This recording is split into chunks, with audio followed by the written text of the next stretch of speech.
ఇక్కడ ఒక విషయాన్ని అందరికీ కూడా చెప్పాల్సినటువంటి అవసరం ఉన్నది. ఇక్కడ మా గురువులు జన్మించడానికంటే ముందు అనంత లక్ష్మమ్మ గారు గర్భవతిగా ఉన్నప్పుడు ఆ సందర్భంలో మచిలీపట్నంలో జరిగినటువంటి ఘటన. మచిలీపట్నంలో ఆవిడ ఒకనాడు ఒక స్వప్నాన్ని చూసింది. ఆ స్వప్నంలో ఆంజనేయ స్వామి దర్శనమిచ్చి 3 ఫలాల్ని అనుగ్రహించి నీకు జగద్వంద్యుడైనటువంటి పుత్రుడు జన్మిస్తాడు అని స్వయంగా అనుగ్రహించాడు అనేటటువంటి విషయం మా గురువుల యొక్క చరిత్రలో పఠించి ఉన్నాం. మా గురువుల యొక్క చరిత్రని పఠించేటప్పుడు ఈ విషయం అక్కడ ఉంటుంది, దాన్ని మనం పఠిస్తూ ఉన్నాం. చరిత్రను చదివినటువంటి వాళ్ళందరూ కూడా ఈ విషయాన్ని పఠించారు. అయితే ఇది మా గురువులు జన్మించడం కంటే ముందు జరిగినటువంటి ఒక విషయం.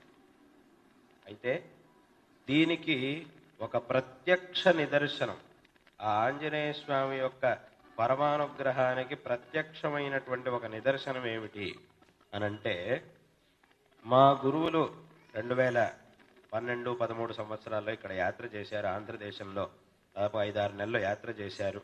ఆ సందర్భంలో మచిలీపట్నానికి విచ్చేశారు.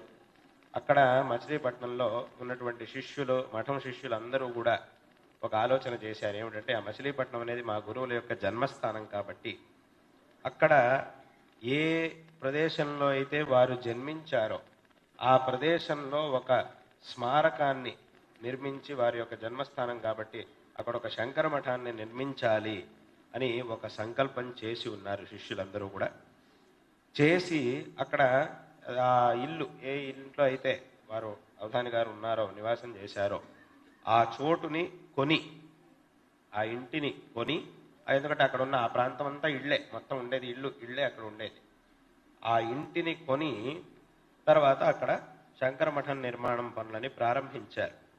అక్కడ ఆ నిర్మాణం పనులని ప్రారంభించి పునాదులు తవ్వుతూ ఉన్నప్పుడు ఆ తవ్వేటటువంటి వాడికి భూమిలో ఇలా ఆ గుణపాన్ని ఇట్లా దింపినప్పుడు లోపల ఒక మోత వచ్చింది, ఒక విలక్షణమైనటువంటి శబ్దం వచ్చింది.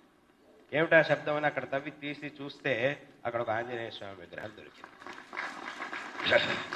అంటే అన్ని సంవత్సరాలకు పూర్వం మనం ఏ చరిత్రనైతే ఇన్ని సంవత్సరాలుగా మా గురువుల యొక్క చరిత్రని చదువుతూ వచ్చామో, ఆంజనేయ స్వామి అనుగ్రహించాడు అనంతలక్ష్మమ్మ గారికి అనేటటువంటి ఏ చరిత్రని మనం చదువుకుంటూ వచ్చామో ఆ ఒక చరిత్రకి ప్రత్యక్షమైనటువంటి సాక్ష్యం. ఎందుకంటే అదే ప్రదేశం, ఎక్కడైతే ఆవిడ ఆ స్వప్న దర్శనం చేసిందో, ఎక్కడైతే ఆవిడ మా గురువులకి జన్మనిచ్చిందో, అదే ప్రదేశంలో దాదాపు 65 సంవత్సరాల తర్వాత అక్కడ శంకర మఠాన్ని నిర్మించాలని భక్తులందరికీ సంకల్పం కలగడం, ఆ సంకల్పంతో అక్కడ శంకర మఠాన్ని నిర్మించడానికి